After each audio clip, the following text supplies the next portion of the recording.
Bom dia, pessoal. A aula dessa semana vai ser sobre números de elementos de um conjunto. Na aula passada a gente viu o que era um conjunto, como é que a gente escreve conjuntos de maneira matemática, e a gente viu algumas operações. Hoje, conversando sobre números de elementos, a gente vai ver mais uma vez as notações e as implicações que calcular a quantidade de números de elementos tem nas operações que a gente viu na aula passada. Então vamos começar com um exemplo aqui.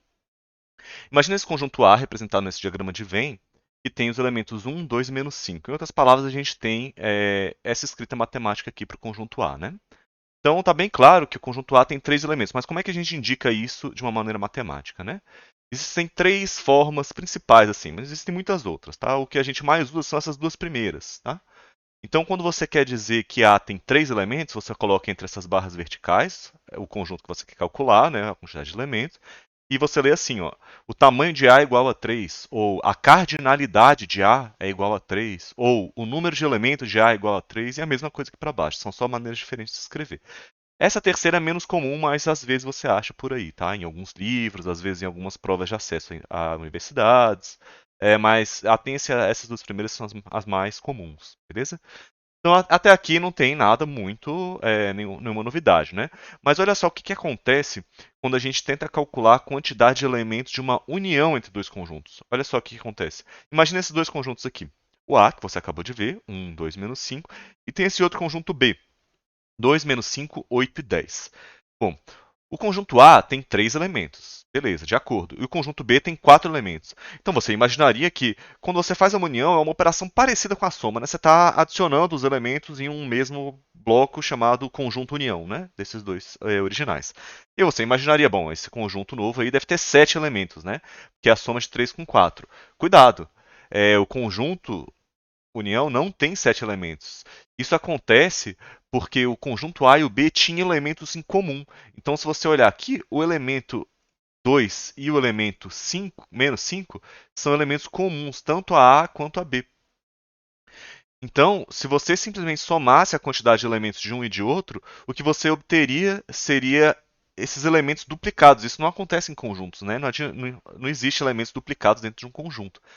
Então, o que você precisa ter cuidado é na interseção, nos elementos comuns aos conjuntos que você está fazendo a união.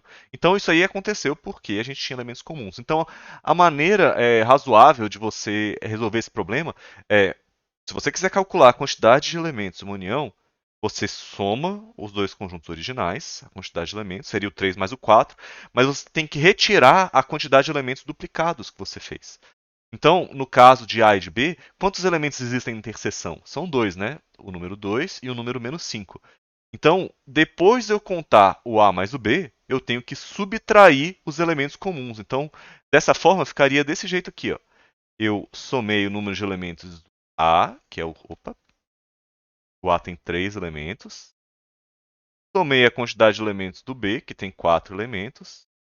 E subtrair as contagens duplicadas, que são os elementos que foram contados tanto no A quanto no B, né?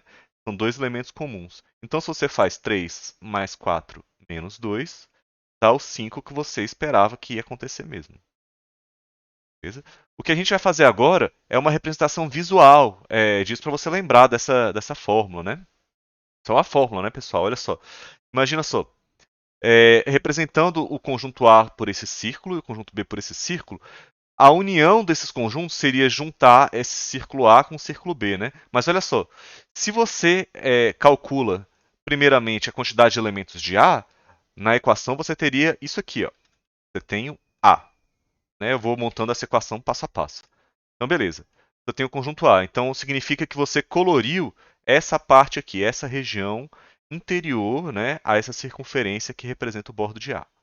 Beleza? Então, beleza. Coloriu aqui o A. Então, essa conta, essa parte da conta representa você colorir essa parte do A. Mas olha só, no momento que eu somo a cardinalidade de B, a quantidade de elementos de B, o que eu vou fazer vai ser colorir esse círculo representado por B, não é isso? Só que olha só, como eu somei a quantidade de elementos de B, eu também conto os elementos comuns a e B. Então repara que quando eu colori, existem duas camadas sobre a interseção de A com B, não é isso? Então o que você vai precisar fazer? Para compensar essa parte que você coloriu duas vezes, você vai ter que retirar uma delas, né? Então, é como se eu tivesse feito isso aqui, ó. Quando eu somo a quantidade de elementos de A, esse verdinho, eu conto aqui uma vez e conto aqui uma vez, não é isso? Quando eu somo B, eu conto aqui uma vez e aqui é contada a segunda vez. Aqui tem duas camadas de tinta, tá vendo? E aí, quando eu subtraio a interseção de A com B, eu elimino essa contagem duplicata aqui, sobra só uma. Então é por isso que funciona, beleza? E se fossem três conjuntos? Olha só que loucura, gente, que acontece. Se fossem três conjuntos, você consegue obter uma fórmula para isso também. Olha como é que ficaria. Somei a quantidade de elementos do conjunto A. Isso é uma fórmula também, tá, gente? Que vocês estão vendo aí à direita. Beleza, tá aqui, representado com a soma de A. Somei a quantidade de elementos de B. Olha só, já estou fazendo duas camadas em algumas regiões aí, né? Somei a quantidade de elementos de B. Só que olha só, quando eu somo C, as únicas novidades, né, são essa parte de C que não tinha sido colorida ainda. Mas olha só, essa outra região que eu estou colorindo agora é a segunda camada dela, né? Essa aqui de cima também é a segunda camada. E essa aqui do meio é a terceira camada que eu estou colorindo. Então, tem regiões que foram coloridas três vezes. Eu vou ter que tirar isso, né? Então, olha só, como é que você faz? Primeiro, eu começo retirando as regiões que foram contadas duas vezes, que é esse cara todo aqui, né? De A com B ou de A com C. Aqui na interface de A com C, né? E aqui na interface de B com C, interseção de B com C. Então, olha só, quando eu contei o conjunto A, eu contei essas regiões uma vez, né? Todo mundo. Quando eu contei o B, eu contei essa região. Essa aqui é a segunda vez, essa aqui é a segunda vez e essa aqui é a primeira vez. E quando eu somei o C, eu contei essa aqui a primeira vez e dupliquei essa e aqui eu contei a terceira vez. Então olha só o que vai acontecer. Quando eu descontar as regiões de A com B, olha só, eu elimino essa contagem e elimino essa contagem, não é? Quando eu descontar a região de A com C, eu elimino essa contagem, eu elimino mais uma aqui, ó, a de cima. E quando eu desconto a região B com C, eu elimino essa e elimino a última aqui. Então essa aqui foi descontada todas as vezes, né? As outras são certas. 1 e 1, né? E o que, que você faz para corrigir esse problema? Você soma de novo a interseção 3 a 3. Quem é essa interseção 3 a 3? É onde os três conjuntos se encontram. É bem esse miolo aqui. Então você incluiu esse meio três vezes, depois você retirou ele três vezes e agora você inclui uma última vez para compensar. Eu incluí aqui de azul. Beleza, foi essa última parte aqui. Então é por isso que funciona. Você somar os conjuntos, depois você subtrai 2 a 2, depois você soma 3 a 3. Complicado, né? Mas você pode entender isso aqui como uma fórmula, tá? Soma 1 a 1, retira 2 a 2 e inclui 3 a 3. Já pararam para pensar como é que ficaria com 4 ou 5 conjuntos? Existe fórmula? Sim, existe fórmula para quantos conjuntos você quiser. Só que elas começam a ficar muito complicadas, tá? Então existem muitos termos nessas fórmulas, tá? A gente não vai usar essas fórmulas com 4, 5, 6 conjuntos, mas elas são conhecidas por usarem o princípio da inclusão e exclusão. Se vocês pesquisarem esse termo no Google, princípio da inclusão e exclusão, você vai ver essas fórmulas enormes. Eu coloquei aqui uma como exemplo, mas elas ficam muito grandes, muito rápido. Eu coloquei aqui a de 4 união de quatro conjuntos. Então o que, que você faz? Você inclui, eu coloquei as inclusões em verde e as exclusões em vermelho. Então olha só, você inclui os conjuntos um a um, depois você exclui eles 2 a 2. Todas as possibilidades tem aqui, tá, pessoal? Depois você inclui eles 3 a 3, depois você exclui 4 a 4. Quando você faz isso, para um argumento muito parecido com o que eu fiz aqui para o 3 a 3, tá? Você vai obter a quantidade correta da união de quatro conjuntos. Só que a gente não precisa memorizar essa fórmula, tá, gente? Essa de 4 aqui não precisa. Só a de 2 e a de 3, tá bom? Então só até 3 tá ótimo. Mas é interessante que vocês saibam que elas existem, né? Só que elas são chatas demais para valerem a pena a gente usar. Beleza, mas aí para que a gente vai usar essas fórmulas aí que eu coloquei para vocês? Eu vou fazer um exercício ao vivo aqui, ao vivo não, gravado, mas eu vou fazer um exercício aqui para vocês darem uma olhada em como é que é a solução e depois eu proponho outros exercícios para vocês tentarem fazer, utilizando mais ou menos a mesma ideia, tá? Então, o primeiro exercício fala o seguinte, ó. O professor de língua portuguesa sugeriu uma sala de aula a leitura dos livros Helena, de Machado de Assis, e Iracema, de José de Alencar. 20 alunos leram Helena, 15 leram só Iracema, 10 leram os dois livros e 15 não leram nenhum. Então, como é que a gente vai ilustrar esse problema matematicamente? A primeira pergunta que ele faz é quantos alunos leram Iracema? Então, vamos organizar o raciocínio. Eu vou chamar de conjunto H o conjunto de todos os alunos que leram Helena. Então, eu vou escrever aqui, ó, H, o tamanho de H, quantos alunos leram Helena? Né? São 20. 20 alunos leram Helena. Então, eita, eu vou ter que possivelmente reescrever de novo essa fórmula, que ela vai aparecer em algum lugar aí, desconhecido. Então, 20 alunos leram Helena.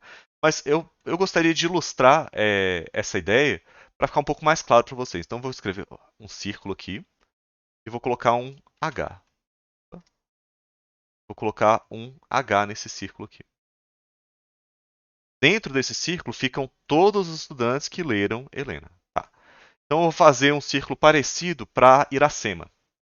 Então, eu vou pegar esse círculo aqui, vou copiá-lo e colocar aqui, ó. E vou chamar esse círculo aí de I. Todos os alunos que ficarem dentro do círculo I são aqueles que leram Iracema. Então, o que você sabe é que se você contabilizar todo esse círculo aqui, H, você vai obter 20 elementos.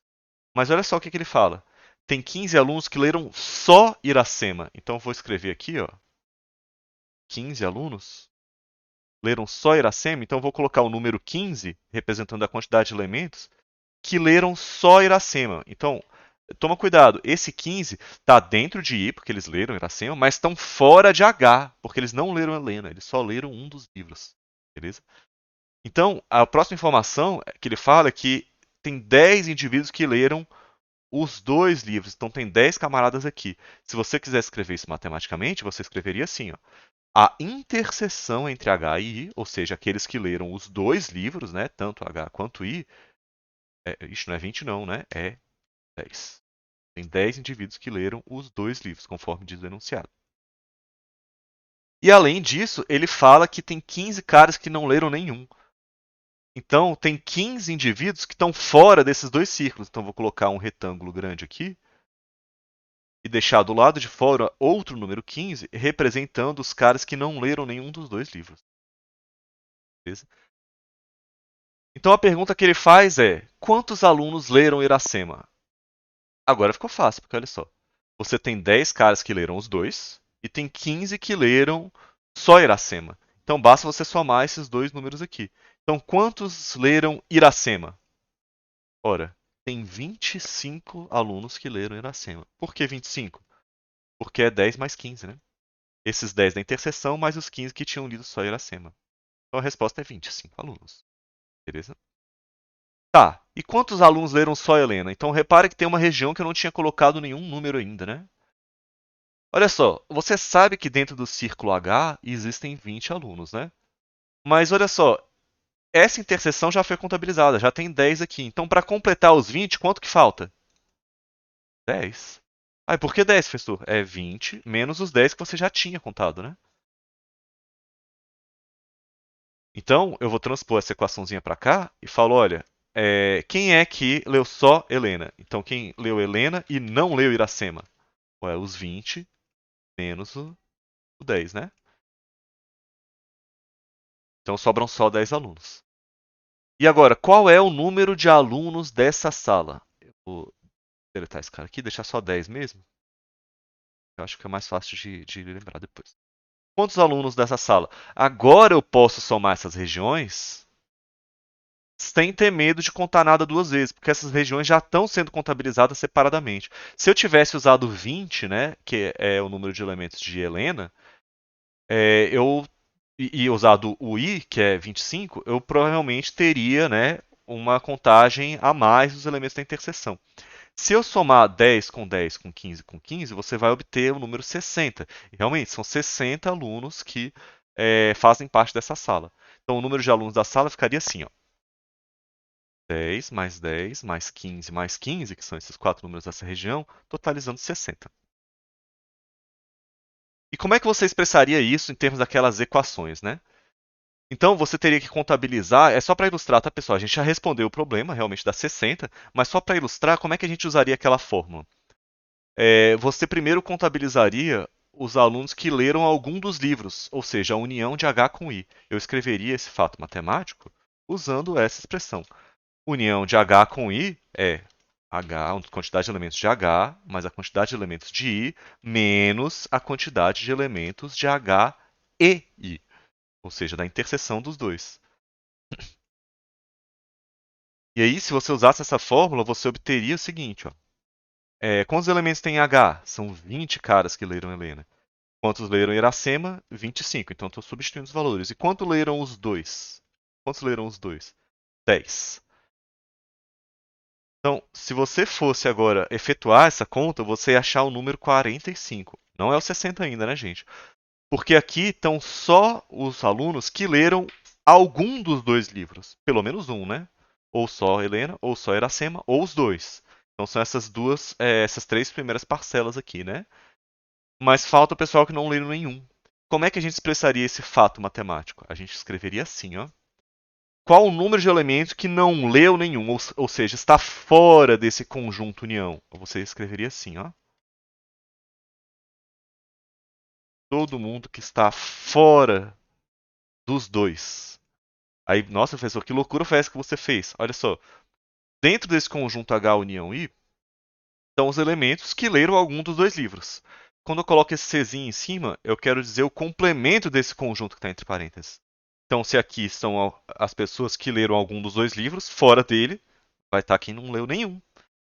E são exatamente esses 15 aqui. Então, quem não leu nenhum dos livros são 15 pessoas. Agora sim eu posso somar tanto esse conjunto quanto esse. E aí o resultado vai dar 60. Olha só. Então, eu vou escrever aqui, ó. É,